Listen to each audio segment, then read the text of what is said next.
Would you? This conference will now be recorded. Welcome. I will call this April 28th, 2026, 12 p.m. noon meeting of the Plan Committee working session to order. In Ken's absence, I would ask the committee to appoint a temporary chair for this meeting. Second? Second. All in favor? Aye. Thank you, BD. It's too late for me to run. Yeah. Okay, all right, well, welcome, everybody. So Brent, since I wasn't here last month, I believe you were working on building heights. Is that, or do you want to start at the top? Yeah, the minutes are usually a pretty good template Right. of where we went. Kim's been doing a good job of kind of keeping a running document together for some of our items. Again, just in order of the way it's agendaed, we have accessory structures factored first, but we really haven't dug into that too much. But the big discussion last time was the building heights. We had discussions about, I think, special exceptions and 35 feet. We added the language for 37, but I'll scroll down to that. Kind of took a look at where we left off. Okay.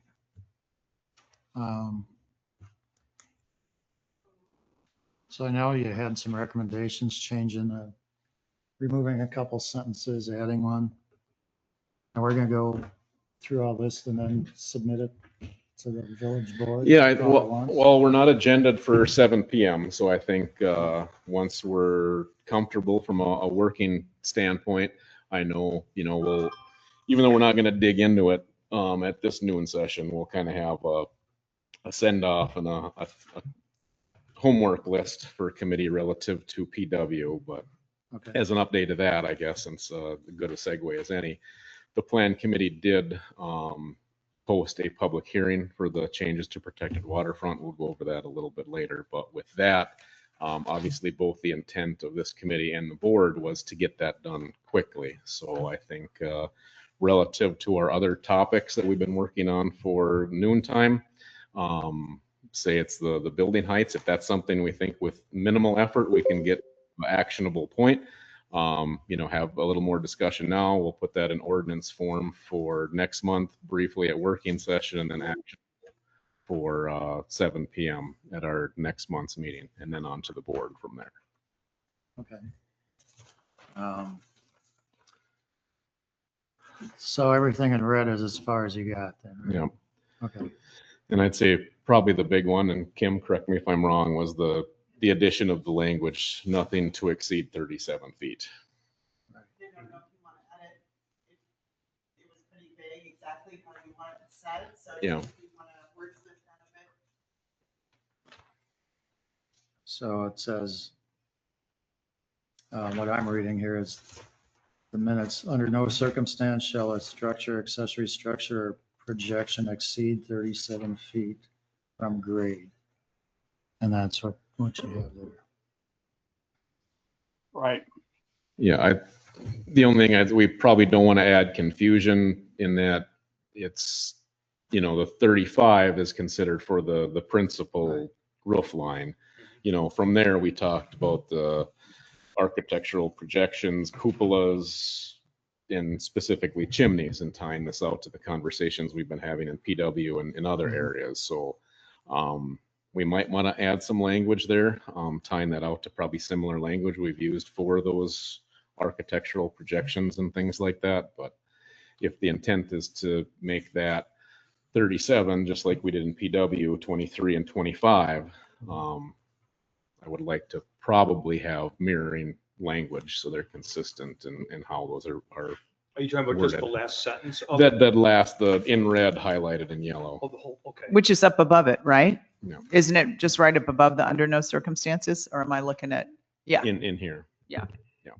Hey, Andy, do you want to weigh in? I didn't see you online. Yeah, I did. Well, Yeah. I'll just comment that, first of all, can you hear me all right? I had some trouble Yeah. connecting my speaker up. To my recollection, this is simply reflecting, as the minutes show, what we discussed last time. And my recollection is that the question on the table was, we will allow conditional use up to 35. But then what about going even higher? Are there other exceptions, blah, blah, blah? And the point was to sort of put a maximum on this. That there's 35 by conditional use, but then, okay, if you want a chimney or other projection, yeah, okay, but the maximum is 37, end of drill. We're done. And that sort of puts a cap on this. That's my recollection, and I think the wording here is what we thought would say what we intended. Does that make sense? Is that?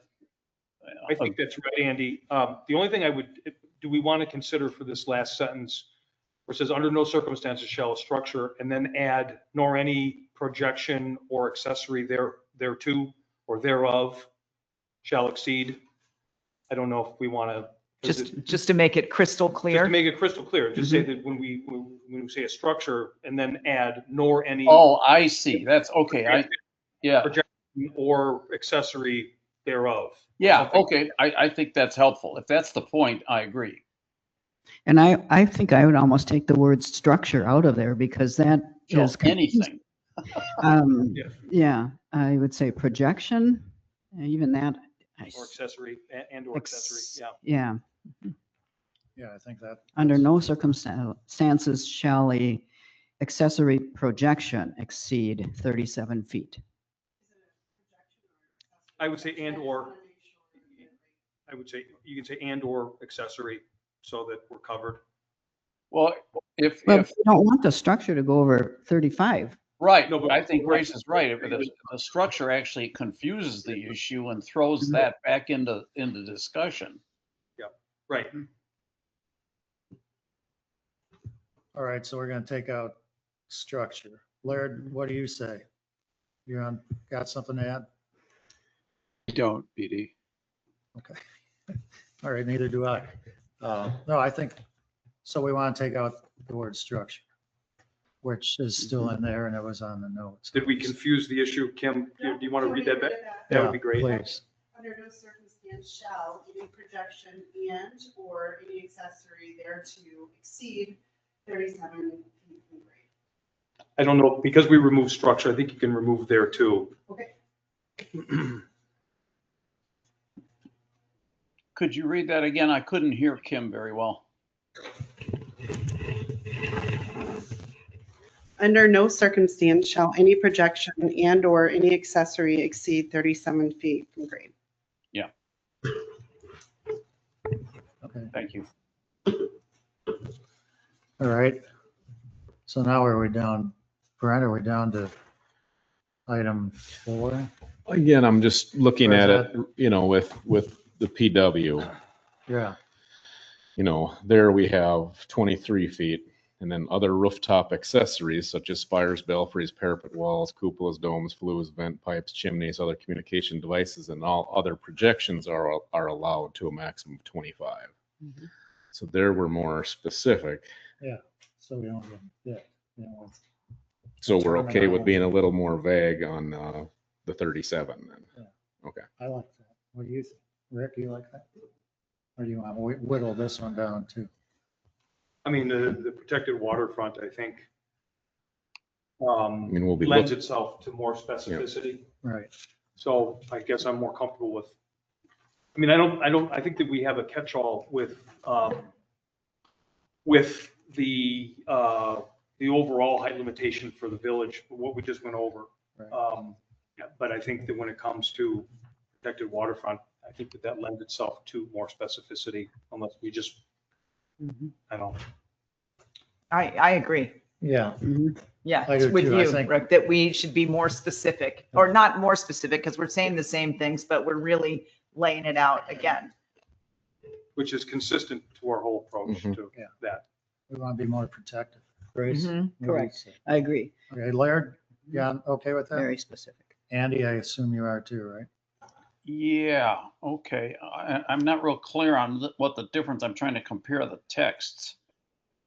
While we're talking about everything that could bite us out there. So other rooftop accessories such as spires, belfries, Right. cupolas, domes, flues, so we don't have a discussion on, is that a fire Right. or is that a flue? But do we want to put in there after rooftop accessories, which include but are not limited to, and then the language? Yeah, that would encompass more. wouldn't Yep. Yeah, Oh, there's a lawyer talking. I like that. Yeah. That whole, but I want to be clear, I'm not that. I'm not that anymore. So. Yeah. it? Yeah, it's good language. I- There's a reason. There's a reason you use that. Keep my mouth shut is what I want to do. No, you're not. No, I think that's a good recommendation. How about, I agree.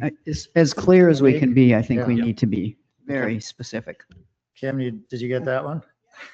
Okay. Do we want to be consistent and add it in the general as well?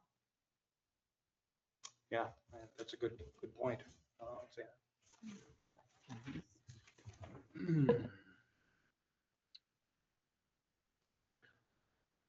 I mean, would never hurt. So after rooftop accessories in sub B, sub I. or Yes. Such as spires, I think that's.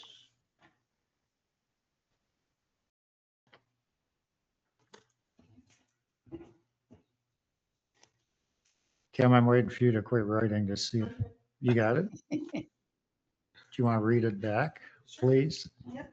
So in 17-15-12, subsection I, other rooftop accessories will include but not limited to, such as heating. That's good. Okay. Right, And then the same language Yeah. for 17-25. okay. Yep. All right, so what are we on now? What comes next? Public utilities, I don't think we have to touch anything. in there. No, I don't think so. Exceptions? I think the covers are, That's are heights.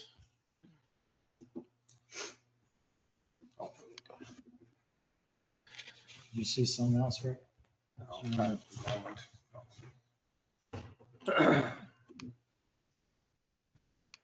Bouncing back. I mean, accessory buildings and structures, did we end up changing anything in that? I think we decided we were pretty content with the way we had it in our quick swing at it last fall. Right.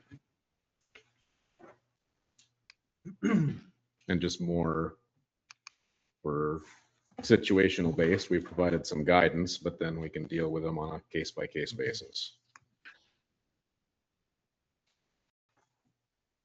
In the supplemental standards, you can ask me to point out that you wanted B, C, and D discussed down the road. I don't know if that's today, but that's by the. Oh, okay. Supplemental residential standards. Oh, basements, other requirements and residential footprints.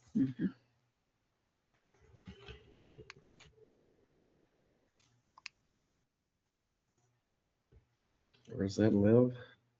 So That's in 1724. that basement one, Brent, Yep. how about a walkout? How do we? That's- keep- It says it in there when they are not open. Yeah, walkouts do not count against looking at like a resident or R1 residential, 3,000 square foot footprint, 5,000 square feet of total living.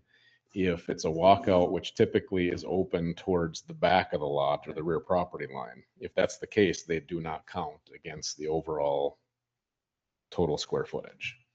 So you could have That could be a lot of square feet. so you could have a 3,000 square foot footprint, 2,000 finished above that as a second floor, and a walkout basement that was finished. So you could have, and we have had 8,000 finished square feet.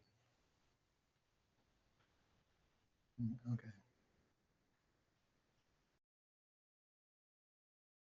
Any other comments about that? So we're okay with the way the basement is highlighted, what it says? Well, can I ask, are we talking about this because there's a concern or a problem that we don't like that what that allows? I don't know why we're addressing this unless there's an issue that needs to be addressed. So there may well be. I think we did talk a little bit about, maybe it was Ken's idea. Because we have had an application or two that did, just taking 3,000, 5,000. They did have like 3,200 square foot of footprint, but then there's a stipulation in the ordinance, if you add an additional, for every 100 square feet over Right. footprint, you add 5 feet of side yard setback, you Right. can do that. So I think we kind of left it on a case by case. We had talked about putting like consideration points about like the lot widths and that, but I think ultimately we decided that language already kind of is in there. Looking at the sites and the impact to the neighborhood and viewscapes and all those things. So now that we know what to look for, that those language items were in there, and we really didn't necessarily want to cement anything in stone to create an even easier mechanism for exceeding that if you add And I'm wondering, separations. I guess I'm wondering, if we're going to modify or include basements in some sort of calculation, if we need to tie that into the definition of living space and or footprint, maybe not footprint, but living space, which opens a whole new can of worms. Well, that's kind of what I was getting at. I mean, is E-line a walkout up on the north end? They got their 5,000 feet, right? Square feet, I R1. don't know that it does. Do we know why Ken highlighted these? I mean, do we know why he wanted that basement discussed? Okay. I think it is the sort of ability to add a walkout basement to the back and not have it count, right? Isn't that the problem or the concern? Yeah, that would be my concern, because you could add a lot of square footage. And there are some now on the waterfront where that has really kind of become an issue with essentially a third story. When you see it from the open side, which is neither the front or side of the building, but Yeah, it's, I say, combination of total square footage and bulk, and then also because we average our setbacks, we've had some that, average to 34.5 feet, and they might be 30 feet on the roadside, but they're 44 in the back, on the water side. I don't know, I guess, knowing we got a pretty big challenge in PW, I don't know that, unless there's a quick answer to this, that we can tackle it at this time, if I'm honest. No. But I think it's pretty complicated. Yeah, I have a question about basements. So, and I'm thinking this may add to our length of discussion, because a basement itself can't be counted as living space by an inspector unless you have an egress window and other components, right? You can't actually legally call it a bedroom or something like that unless you have these safety features. But it seems like that the basements that have walkouts are living space. There's no question that they're living space, right? they have an easier path to it being living space, but there certainly are walkout basements. And again, what happens from the moment inspectors or, we look at it to, 10 years later, are they ever finished out? I don't know, but there certainly are those that, on plans and at least at time of occupancy, that they are just, a concrete floor and a block wall. But the path towards finishing it is much easier from those code standpoints you talk about if they have that egress. Okay.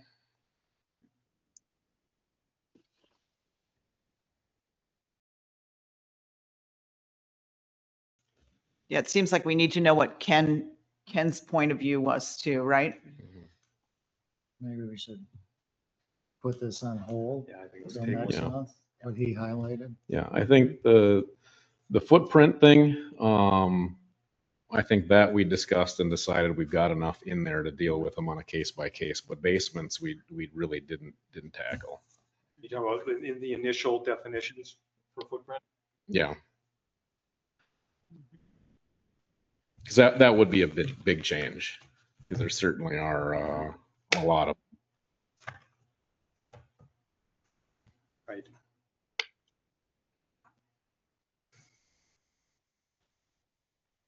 Okay, I'm okay with rolling on. Okay. Leaving it for now. Yeah, we'll leave it until our leader comes back. Can I ask well, this question apparently isn't on the agenda, but when I read A, just trying to get into the context here of where we were just looking with the yellow highlighted B, C, and D. Good Lord, there's got to be an easier way to say A, but if nobody wants to talk about this, it's not really relevant. I just read it and thought, I think the point of this is to say that the garage doesn't count up to 750 square feet, or in RR and CN 1,000 square feet. But you could just say that, right? The garage, the That could definitely be cleaned up and much more. maybe I'll take a swing at that in sort of just cleaning things up and see if I can come up with wording that is okay.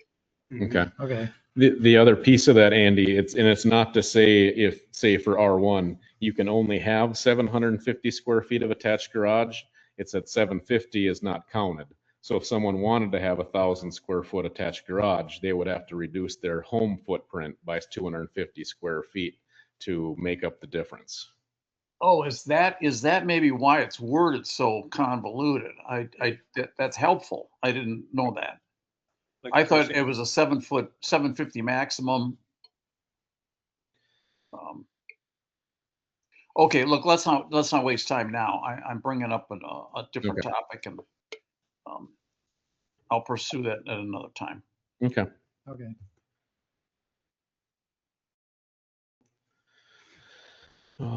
Signs, we'll go to the minutes. Let's see, this is probably a Ken one as well. What did he call them? The, The long banners, right? Yeah, yeah, Slender Man or something. Like that. The ones that he had a wave. word for it. Sale. Or Oh, open. yeah. where Yep. they say- or- Kind of like, So yeah, the recommendation there was to kind of abide by what an open sign used to be, or an open flag used to be, a seasonal flag, an American flag, and that's, max those dimensions out. Take it a little farther to say 3x5 are the max dimensions. So the way it is at just 15 square feet, then people could have 8 by 1.8 or whatever and qualify. oh, Is it, do they come in, I don't know anything about, do they come in standard sizes? I mean, I hate to, I see the example, I don't know where I saw this, where someone that had one that was 15 feet high. That's, I don't know that I've ever seen one that high, but I would hate to, really put a crimp in the businesses around here if 3x5 or whatever, you can't get them that small, you know what I'm saying? I mean, the point of those is to draw attention to the fact that they're open or that there's a sale. And I don't know if 3 to 5 is, or 1 to 8 or whatever is like a normal thing. I would hate to, it'd be unfair to the businesses. Well, I think it all starts with what's the problem? Is it a problem? Yeah. Do we have an issue with them? Because Right. we're seeing more and more every year. I think Ken's issue was with these long skinny signs. Right. And he said, why can't, if they want to have an open sign, because that's usually what they say is open, just have a 3x5 flag that says open. And some of the businesses have those. And I think he would tend to revert back to those rather than those long skinny signs that pop up every now and then. And that was his thinking. Yeah. Well, do we all agree with that, or is there pushback to what Ken seems to be proposing?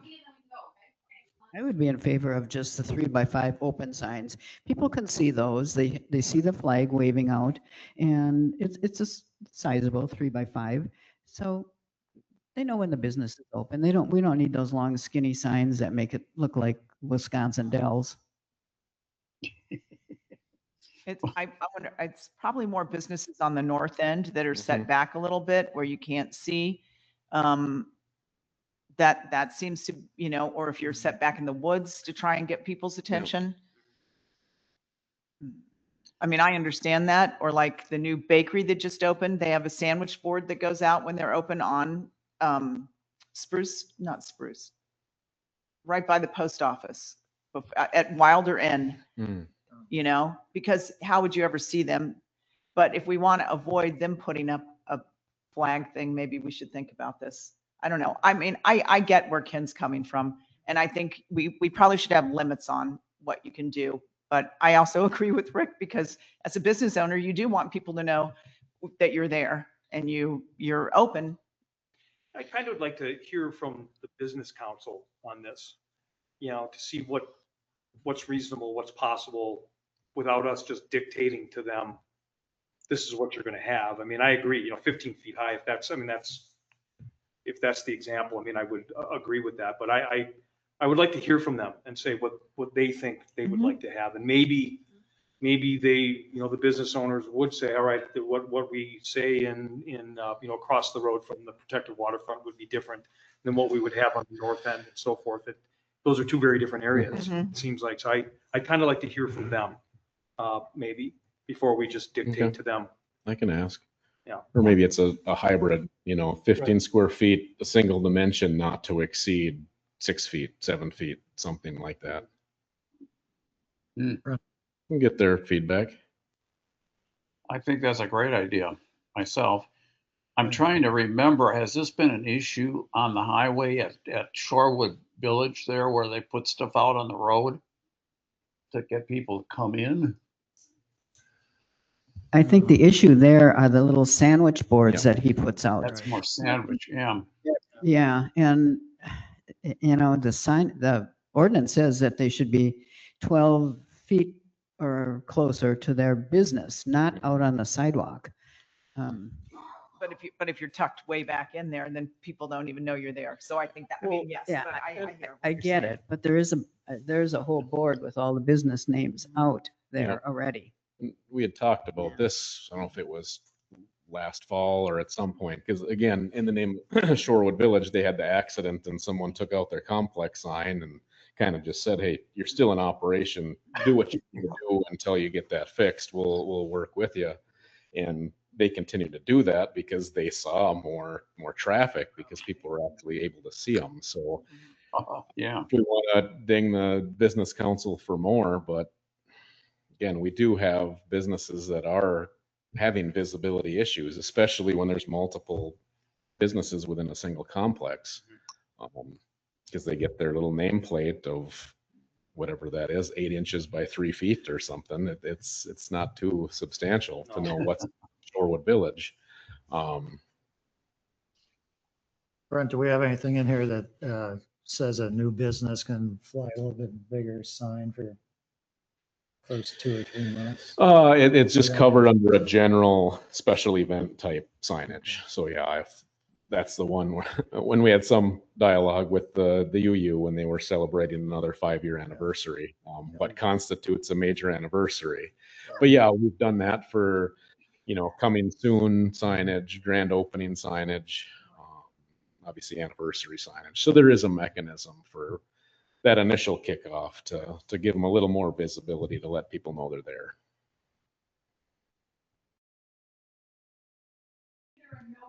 Okay. Laird, you still with us? Yep. Just checking. Thanks. All right. So this is kind of another one for Ken. What's that now? This one. Kind of, we'll talk to. the Oh, business yeah, council and we'll talk to wrap it up. Ken, and then I'll talk to Lane and Kelsey and see get some information out there. Okay.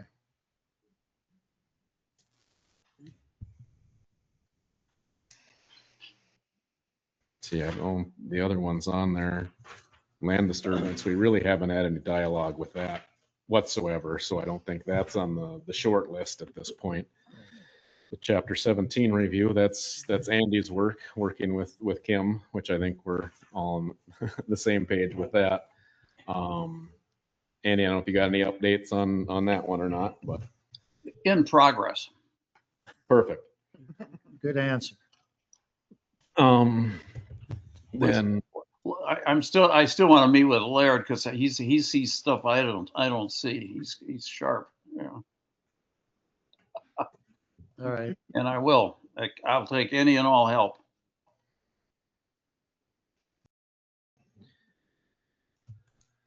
I guess PW then. So we'll set the table a little bit, but again, I guess just to avoid confusion, probably not going to get into the weeds too much. I talked to Ken a little bit just to set the table on this one. So obviously, the issues with PW, the concerns had by this committee resulted in a recommendation of the village board. The word moratorium was used as a vehicle.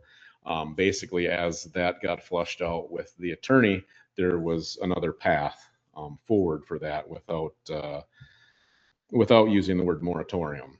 So this is what the planning committee has, and this is actionable for the 7 p.m. meeting tonight, just because, you know, as when we made that recommendation as a plan committee, basically it was, you know, the intent of a vehicle to get us to a certain point, which was to stop taking applications for the major rebuild projects in PW for, you know, roughly 6 months while we could rework that. So ultimately what the village attorney decided to do as the best path is something we've done many times, most recently when we had the multifamily development up on the north end of town, where, you know, we were concerned relative to the density of a large lot, what someone could do when you start going 8 units per acre. We followed that application process through, and that applicant was heard under the ordinance as it was written. But then we just pulled that multifamily mechanism from the ordinance by, you know, the normal process of public hearings to strike that from our ordinance. And ultimately, that's what the path is now. So that public hearing is scheduled for the next village board meeting, at which time they will decide to take action or not on striking that language, which again, I'll get into more detail tonight on that. I guess relative to setting the table for any discussion we have now, as we've talked about before, as was talked about the village board, any and all complete applications that come in under the ordinance as it's written today. So just like our culture application tonight, if Golterman comes forward after, you know, our discussion tonight, any completed conditional use applications received before the board would hypothetically adopt an ordinance change on the 12th of May would be heard by this committee. So just like we're hearing culture tonight, if culture is back on the agenda, Golterman or someone else would come in next month, get that application into me before the 12th, we would hear that under the ordinance as it's written. So the conversations we have had to lead to the recommendation that we might want to take a look at PW, we might be concerned with bulk or overall square footage, whatever it might be, that's fine and dandy, but that has to really be set on the side. And all applications received before are judged on the merit of their adherence to the code as it's written today. So with that, I really don't want to personally muddy the water by having more dialogue about what we want the ordinance to look like. But in talking to Ken, what we really feel strongly to kind of set the table for the next working session when we really dive into this, again, assuming the planning committee approves of the proposal, would be starting with, you know, Monique, what you brought up, what's been discussed is, you know, what's the problem? You know, starting there. We've already had some dialogue as to certain aspects of that, but again, as we all know, when we have these noontime meetings, when we really start to make progress is when we can start putting, you know, say pen to paper, it's, you know, fingers to keyboard. But the sooner we can kind of get some of those problems laid out, the sooner we can start getting draft language together. Not gonna knock it out of the park in one swing. But that's where I think if, again, to Ken's point, if individually we can all start thinking about where the confusion lies, where the concerns lie, you know, whether it's bulk, square footage, some percentage of, definitions, we talked about that for footprint, screen porches, whatever it might be. If individually we can come with a short list of issues, I think that'll help if we can start with what are the issues, what are the problems we see, and then start talking about ways to handle that. But basically the board has decided, like our intent, even though we're not pursuing it by moratorium, which carries with it, you know, 6 months, you can extend it for another 6 months.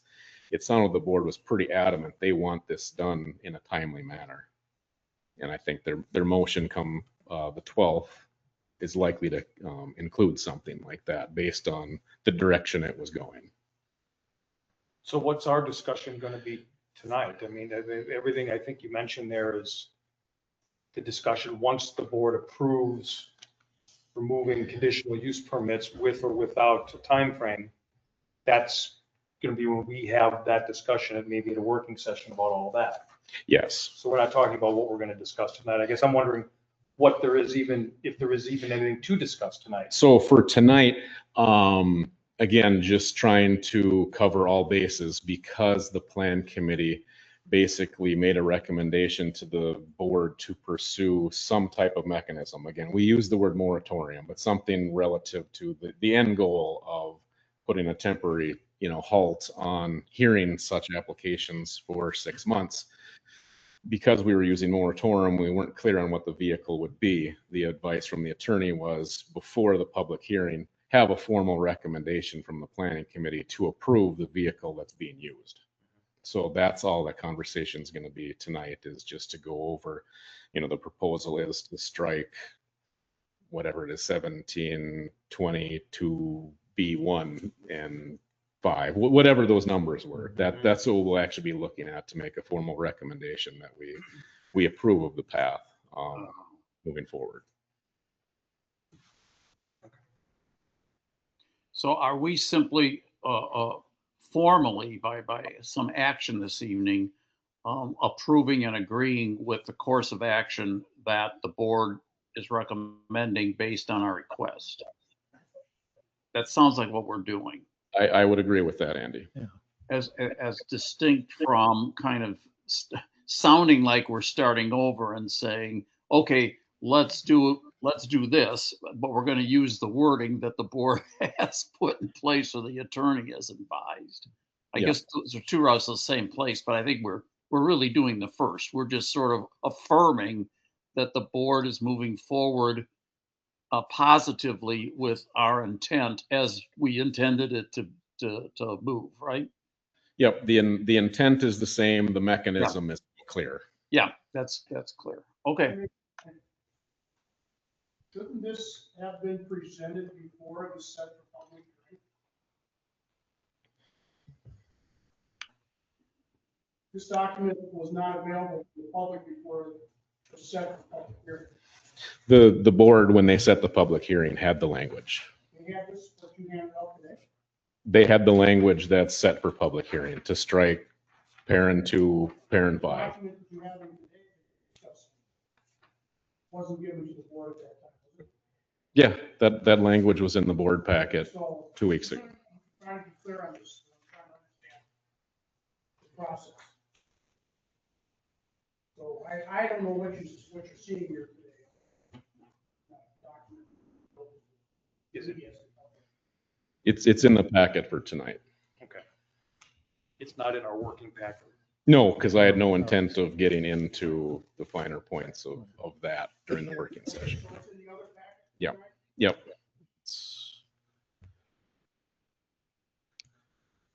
So Brent, I don't know, the other thing that, you know, when you and Ken and I met last week, Ken said, and I don't know if I should, maybe we already kind of caught it, but he wanted everybody to come up with 3 problems that they think we need to solve for PW.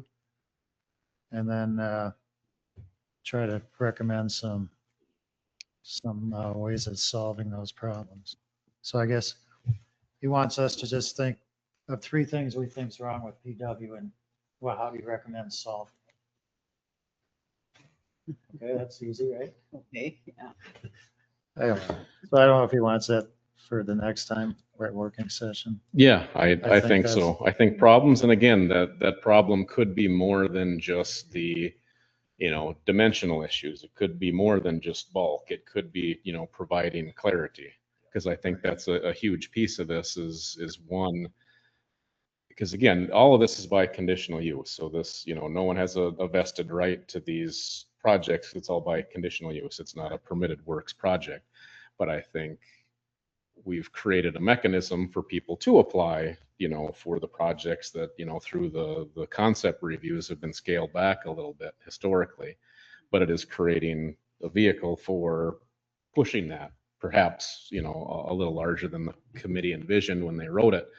But also I think along with that is, through that, both the applicants, the designers, the builders, the architects, the more clarity we can provide to get them closer to what would be an acceptable project from the jump is going to save them time, them money, and us time.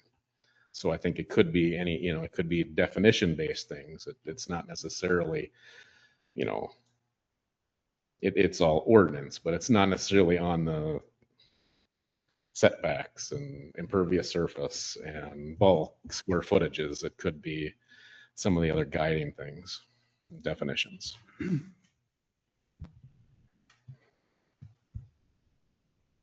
Easy. You got that right? And I think too, something a few of us have talked about, this has had obviously the protected waterfronts, a history. So I'll provide at that kickoff meeting, a brief history of where we've been. I know Ken kind of did that too, so I'll get together with him just so we can, before we get going too far, see the evolution of from inception of PW, how the ordinance briefly read then, revision 1, what that opened the door to, revision 2 and revision 3, maybe to help see where we've been, help us figure out where we want to go.